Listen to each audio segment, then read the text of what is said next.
Hello, hello. Okay, my name is Asia, and I am the CEO and founder of Demand Maven. And the question is, what's a quick fix that you can implement now in order to make your business way easier to run in the future?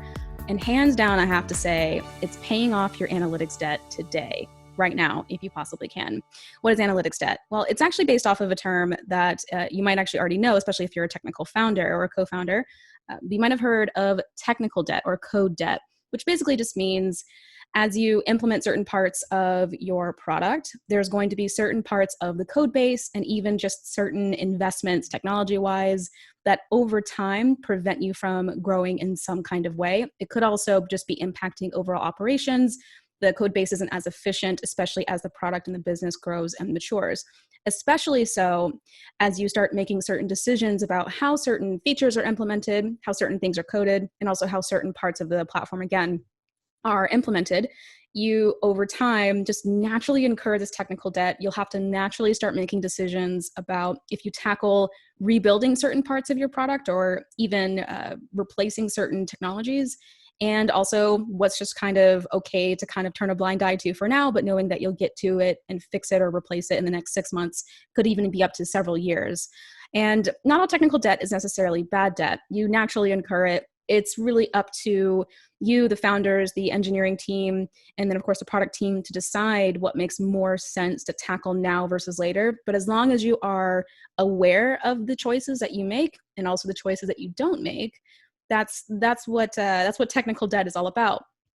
And analytics debt is the same exact concept, except it's applied specifically to your analytics. It might sound really shocking, but there's actually businesses out there right now today who have reached 20K MRR or 50K MRR, and they have no idea what the top channels are that contribute to overall marketing growth or just overall acquisition. They have no idea what the top features are that someone needs to execute in order to most likely become a paying customer. There's so much from acquisition to activation to retention that is relatively unknown. And part of this is because there's no overall analytics strategy or plan in order to really figure out how to measure the ultimate things that you need to measure in order to make good decisions.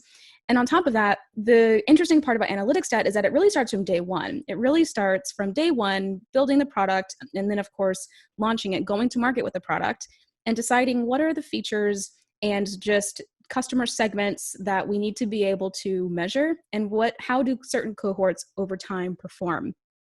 And analytics debt is, it's extremely common, and I work with early stage SaaS companies on reaching those very first growth milestones. And I've got to say, it's an extremely common thing. It's very normal. If you are experiencing analytics debt in any kind of way right now, let me just say that it's absolutely normal, but I will also encourage you to pay it off now if you can. You don't want to get to 15K MRR or even 30K MRR, honestly, even 10K MRR, and have zero idea about where those customers came from, how they found you. And the cool part about analytics debt is that you can technically start now with really simple tools, even free tools. So Google Analytics is probably one of the most common analytics tools that you can use to measure overall marketing performance. So how does the website perform? How does certain channels perform? What is the overall behavior just from traffic? It could also just be demos if you're more of a demo model versus a free trial model. How does overall marketing perform? And then you can also get into much more complex platforms over time, like Full Story or Amplitude or Mixpanel, Heap, and start looking more at product-specific analytics. So how do certain cohorts behave in the product? How do certain customer segments convert in the product based off of where you've acquired them from? And also, what are just the most important behaviors to become a paying customer? These are questions that you don't want to go too long not knowing the answer to. It's so critical to pay it off now if you can, because the interest can actually set you back entire years, especially if you get to a certain growth point, growth gets stagnant, and again, you have no idea how to troubleshoot it, you have no idea where everything comes from.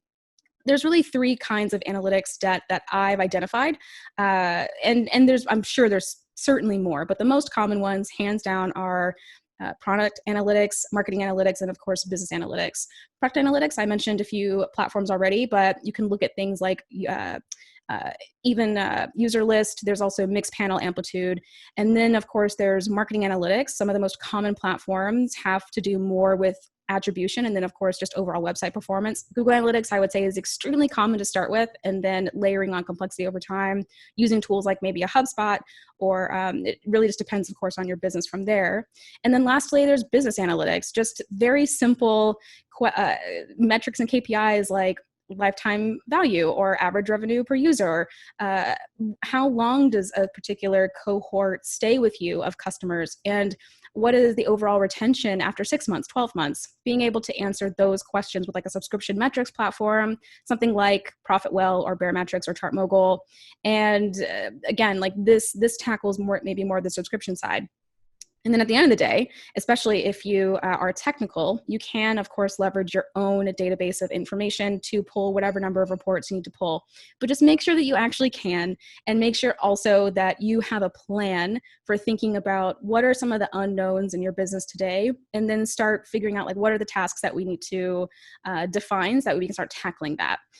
This is my quick fix. I really hope that was helpful. Pay off your analytics debt now if you can. You don't want to get too long or too far into your growth process not knowing certain answers. So if you can tackle them now, do it. If you have the means to, do it. And you don't have to be super complex from day one. Like I said, you can use something simple like Google Analytics and then layer on complexity over time.